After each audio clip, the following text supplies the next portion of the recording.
Bordi i paqes, takimi i parë më 19 shkurt.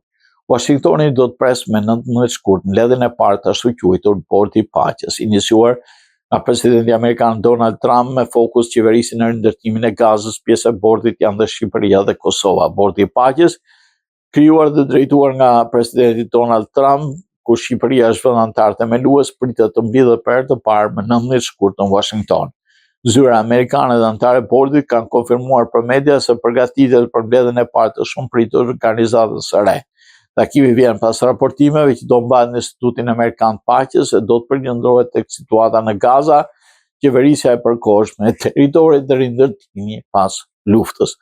Aktualisht bordi i paqes numëron 26 vende anëtare, mes së cilave edhe Shqipëria e Kosova, që pritet të zgjerohet edhe me shtetet tjera. Ndërkohë, një ditë pas mbledhjes, më 18 shkurt, kryeministri izraelit Benjamin Netanyahu pritet të takohet me presidentin Donald Trump në shtëpinë e bardhë.